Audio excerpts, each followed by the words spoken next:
Hello students, Prafull sir general English के YouTube channel पे आप सबका बहुत बहुत स्वागत है। मैं हूं आपका अपना होस्ट प्रफुल्ल सर। और हमारा जैसा कि आप जानते हैं सेक्शन चल रहा है टेंस, और टेंस में आज हमारा सेक्शन बचा हुआ है लास्ट सेक्शन है टेंस का, इमेजिनेशन।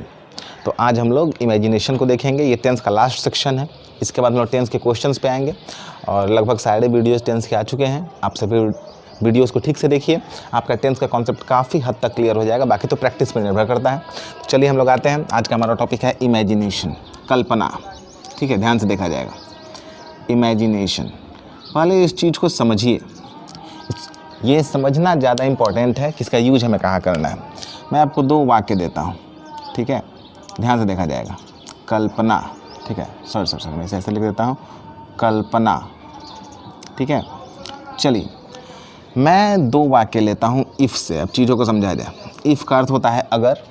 इफ़ या आई विश, इसका हम लोग इस्तेमाल करते हैं कल्पना को दिखाने के लिए। यहाँ पे मैं दो तरह के वाक्य लेता हूँ। आप दोनों तरह के वाक्य को पहले ध्यान से देखें। मैं एक सेंटेंस लिखता हूँ, इफ़ यू हैव पासपोर्ट। ध्यान से देखा जाएगा। You can go abroad.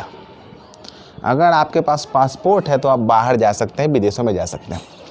ये कोई कल्पना नहीं है, ये कोई वास्तविक कंडीशन है, ये घटना है। इसे हम लोग काल्पनिक वाक्य नहीं कह सकते हैं। हालांकि ये इफ़ से स्टार्ट है, इसे हम लोग काल्पनिक वाक्य नहीं कहते हैं, इसे हम लोग कहते हैं कंडीशनल।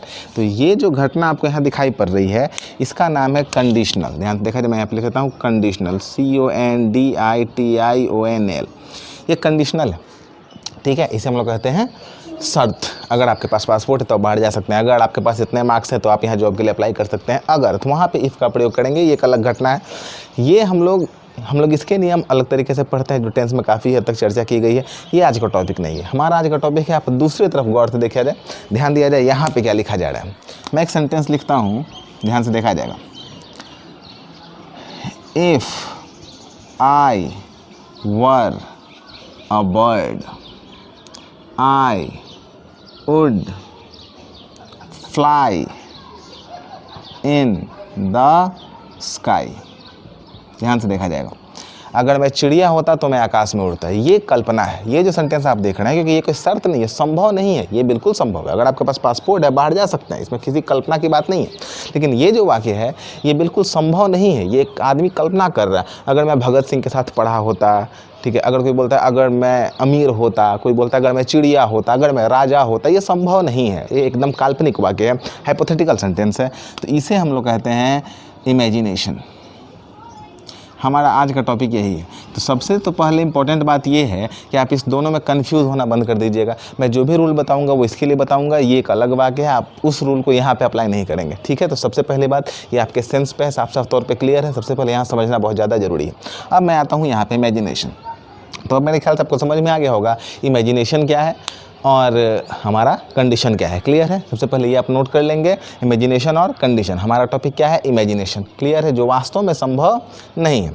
अब जब आपने इसे नोट कर लिया है तो अब मैं आता हूँ रूल्स ऑफ इमेजिनेशन पे। ठीक है, ध्यान से देखा जाए। एक एक वाक्य को समझना सबसे इंपॉर्टेंट होता है कि उसका प्रयोग हमें कहाँ करना है, ये जानना। कई बार ऐसा होता है कि हम नियमों को पढ़ लेते हैं, लेकिन नियमों को हम गलत जगह पे प्रयोग में ला देते हैं, तो हमारा मार्क्स कटता है। चलिए, यहाँ पे हमारा rule one,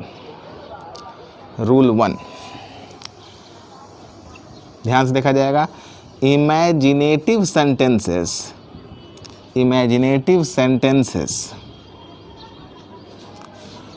can use only were oblique had.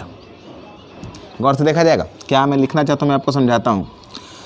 यहाँ पे लिखता हूँ वर, ब्रैकेट में लिखता हूँ पास्ट इंडेफिनिट।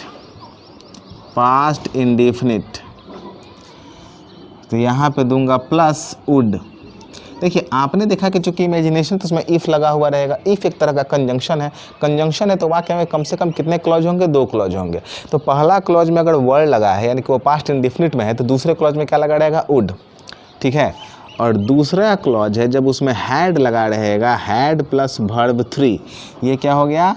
Past perfect. तो यहाँ पे क्या लगा रहेगा, वुड हैव। यहाँ क्या लगा रहेगा, वुड हैव। मैं समझाता हूँ, मतलब चीज़ों को ध्यान से लिख लीजिए, ध्यान से देखा जाएगा।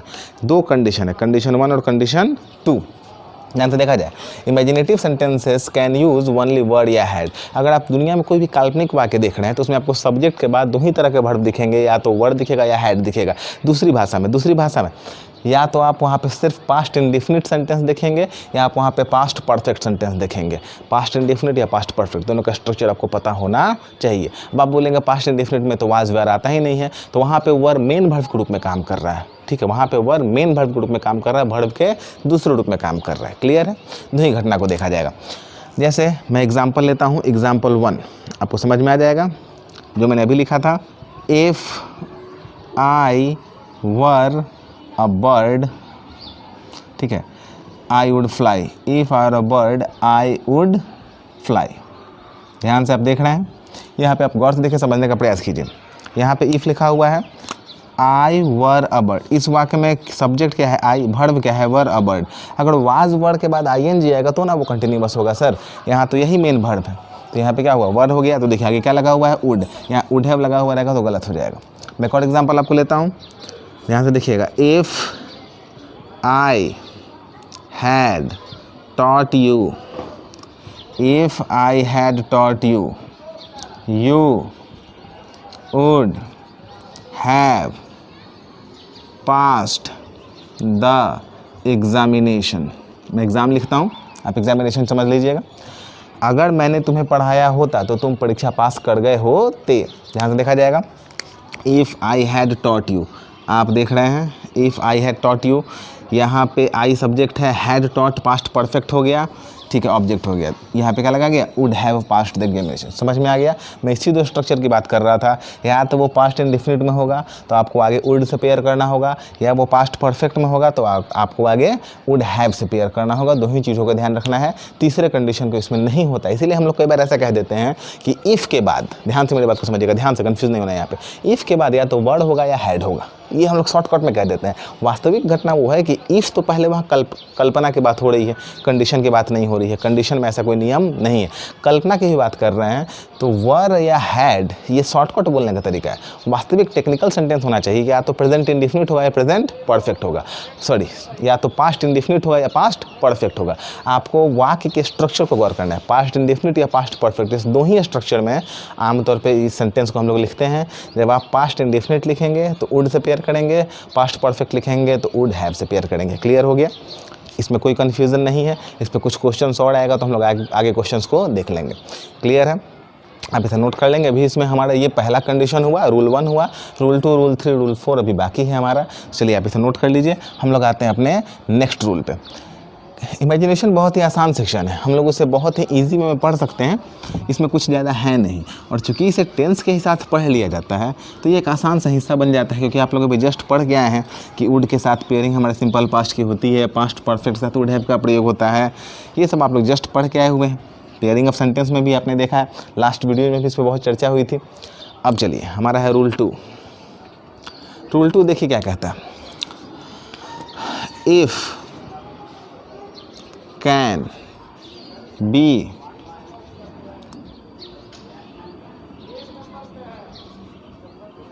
omitted, if can be omitted, यहाँ पे लेफ्ट लिखता हूँ, if can be left in, left का छोड़ देना, in an imaginative sentence, imaginative sentence. आप इमेजिनेटिव सेंटेंस में से इफ़ को डिलीट कर सकते हैं। बड़ा आश्चर्य की बात है कि इफ़ को ही कैसे डिलीट कर देंगे। ध्यान से यहाँ पे समझा जाए। एग्जांपल मैं देके समझाता हूँ, आपको समझ में आएगा।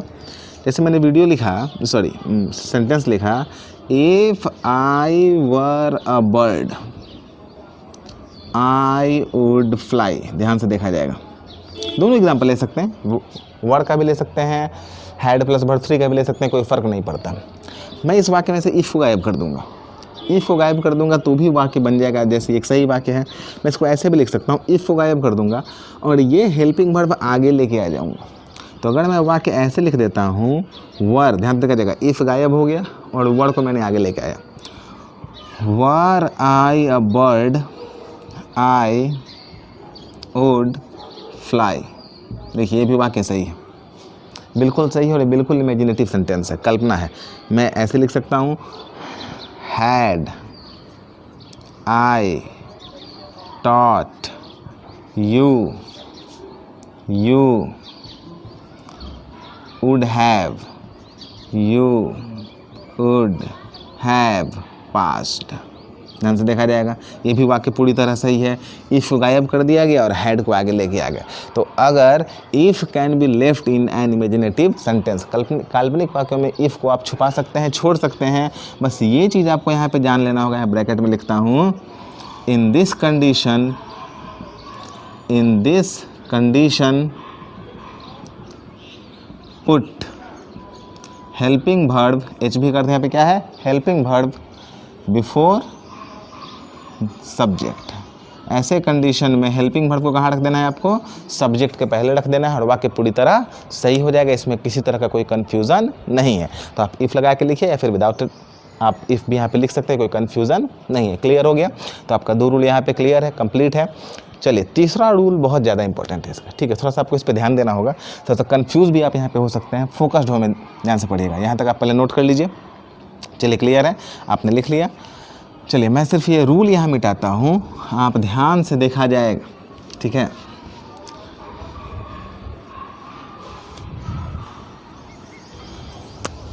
शुड, ध्यान से देखा जाएगा, कैन रिप्लेस इफ़। यहाँ पे इफ़ का रिप्लेसमेंट शुड भी हो सकता है, शुड कैन रिप्लेस इफ़। ये बड़ा इंपॉर्टेंट पार्ट है। बहुत लोगों को पता है कि शुड का अर्थ सिर्फ चाहिए होता है, हम लोग उसे सलाह लेने देने में कार्य करते हैं। शुड का एक अर्थ इफ़ भी होता है। ये बहुत ही इंपॉर्टेंट बात है, प्लीज़ आप इसे नोट कर लीजिए, बहुत इंपॉर्टेंट पार्ट है, ठीक है। शुड कैन रिप्लेस इफ़, यहाँ पे शुड इफ़ को रिप्लेस कर सकता है। मतलब एक वाक्य अगर मैं ऐसा लिखता हूँ, उदाहरण के तौर पर, should I were a bird I would fly, ये वाक्य पूरी तरह सही है। इसमें किसी तरह का कोई कन्फ्यूज़न नहीं होना चाहिए। देख लीजिए, आपके पास नियम यहाँ पे साफ साफ तौर पे लिखा हुआ है। तो इमेजिनेशन जो हमारा सेंटेंस है, इमेजिनेटिव जो हमारा सेंटेंस है, इमेजिनेशन के कंडीशन को मैंने आपको बताया हुआ है। मतलब शॉर्टकट में आप ये देख सकते हैं कि इफ़ पे पहले 2 घटनाएं होंगी, या तो वो कल्पना होंगी या फिर वो कंडीशन होगा। हम लोग को कल्पना से मतलब है। कल्पना में इफ़ के बाद या तो वर आएगा या हैड आएगा। ये शॉर्टकट है, माइंड में रखना है कि या तो प्रेजेंट या तो पास्ट इंडेफिनिट आएगा या फिर पास्ट परफेक्ट आएगा। पास्ट परफेक्ट का पेयरिंग किससे करना है, वुड हैव से करना है। पास्ट इंडेफिनिट का पेयरिंग किससे करना है, वुड से करना है। हम अगर चाहेंगे तो इफ़ को गायब कर सकते हैं, हेल्पिंग वर्ब को आगे लेके आ सकते हैं, वाक्य पूरी तरह कंप्लीट हो जाए, कोई दिक्कत इसमें नहीं है। कुछ कंडीशंस ऐसे भी आते हैं कि आपको इफ़ की जगह शुड लिखा हुआ मिल सकता है। ये पॉइंट बहुत ज़्यादा इंपॉर्टेंट है, ये भी आपको याद रखना है। आपका इमेजिनेशन समाप्त हो गया। इमेजिनेशन बहुत ही छोटा टॉपिक था, इजी टॉपिक था। अब हमारा अगला टारगेट है टेंस पे क्वेश्चंस करना। मैं अपने अगले वीडियो में टेंस पे क्वेश्चंस बनाऊंगा, मैं आपको उसके लिंक भी दूंगा। आप तब तक सभी वीडियोज़ को अच्छे से देख लीजिए और रिवाइज कर लीजिए। टेंस पे क्वेश्चंस बनाने के पहले टेंस का पूरा नॉलेज होना काफ़ी ज़्यादा ज़रूरी है। ये बहुत छोटा टॉपिक था, मैं उम्मीद करता हूँ कि आप लोग इसे समझ गए होंगे, अच्छे से नोट डाउन कर लेंगे और आगे की पढ़ाई को कंटिन्यू करेंगे। अगला हमारा टॉपिक होगा प्रैक्टिस ऑफ टेंस। उसके बाद हम लोग अपने अगले टॉपिक पर जाएंगे, नरेशन, उसके बाद एडवर्ब, उसके बाद एडजेक्टिव, कंजंक्शन, प्रीपोजिशन। तब तक आप पढ़ाई करते रहिए, वीडियोज़ का वेट करते रहिए, अपना सपोर्ट बनाए रखिए। वीडियोज़ को ज़्यादा से ज़्यादा शेयर कीजिए जहाँ तक आप कर सकते हैं। अपने दोस्तों से कहिए कि वो अपने दोस्तों के साथ शेयर करें। आपका सपोर्ट ही हम लोग को ग्रोथ में लेके आएगा। अगर आप अपना सपोर्ट बनाए रखते हैं तो ये मैं बहुत बहुत बहुत आभारी रहूँगा आपका। आप वीडियो देखते रहिए। मिलते हैं फिर नेक्स्ट वीडियो में। Thank you very much. Have a good day.